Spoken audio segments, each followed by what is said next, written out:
Bonjour peuple de Dieu, je suis votre humble serviteur, le frère Chanel. Et aujourd'hui je viens pour dépouiller les œuvres du diable. Dépouiller veut dire ce qu'on faisait dans le secret, avouer ce qu'on faisait dans le secret. Et aujourd'hui je me tiens devant toi pour te dire ce que je faisais, parce que je sais qu'il y a un jeune homme, une jeune femme quelque part qui est esclave de l'endroit où j'étais. Je sais ce que ça fait. J'étais esclave du péché. Vaut mieux être esclave physiquement que d'être esclave spirituellement, parce que c'est la chose la plus horrible qu'un homme peut connaître. Et j'étais trempé dans la fornication, j'étais un vétéran de la fornication. Si pour avoir les médailles, je pense quand même que je devais être parmi les 3 premiers.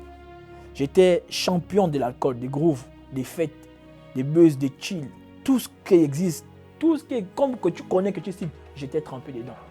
Mais Dieu m'a peut-être pas fait grâce de voir goûter au chanvre. Je remercie Dieu déjà, parce que même dedans, il m'a parlé de beaucoup de choses. J'ai raté la mort.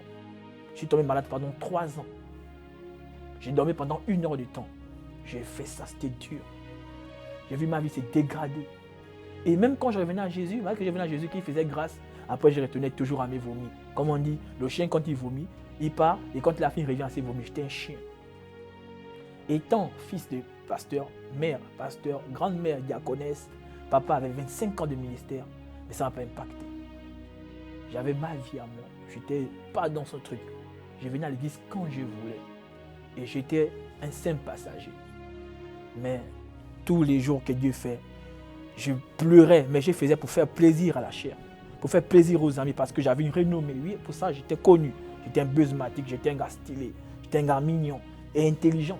Et j'avais même des surnoms, BGFI, beau garçon fort intelligent.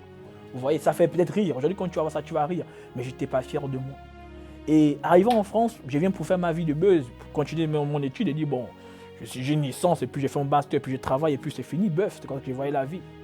Mais jusqu'à ce que Jésus m'a pris dans la douche, pendant que je pensais me laver, je pensais finir de parler au téléphone, et après, comme d'habitude, refaire mes conversations comme d'habitude, et c'est à ce moment que Dieu m'a saisi.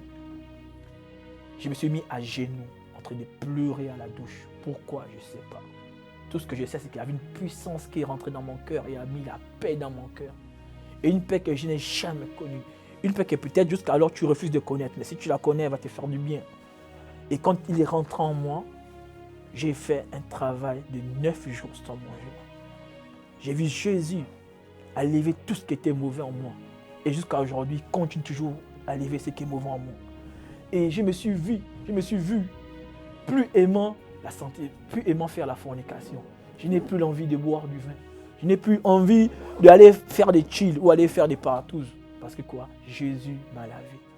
J'étais dans ce même Jésus. Tu étais dans cette situation. Peut-être encore même pire. Ce n'est pas grave.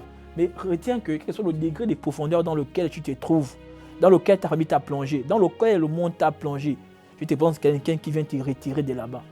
Mais il a juste besoin de ton cœur.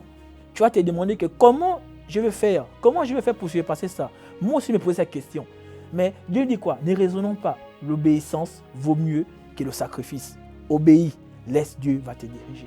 Tu vas peut-être dire que je n'ai pas de maman, je n'ai pas de personne pour m'épauler. Comment faire pour sortir de là, pour manger de là, c'est cet homme qui me fait manger. Pour sortir de là, c'est cette femme qui me fait manger. Mais aujourd'hui, Dieu te dit qu'il est là pour te nourrir. Laisse Jésus t'aider. Je te présente Jésus-Christ de Nazareth. En dehors de lui, il n'y a personne. C'est lui aujourd'hui qui me donne cette force de parler devant toi. Hier, je me trouvais dans les bars, en train de faire des discours qui satisfaisaient des amis. Hier, je me trouvais dans la chair, en train de faire des discours pour plaire aux femmes. Mais aujourd'hui, je te présente celui qui change au cœur. Celui qui transforme la vie d'un pécheur comme moi et qui la ramène à Jésus. S'il est capable de faire ça pour moi, alors il est capable de faire ça pour toi. Je te présente Jésus-Christ de Nazareth. Lève-toi et obéis. Et que Dieu vous protège et que Dieu parle à une personne, à un jeune homme, à une jeune femme, aujourd'hui, en ce lieu, présentement, au nom de Jésus. Amen.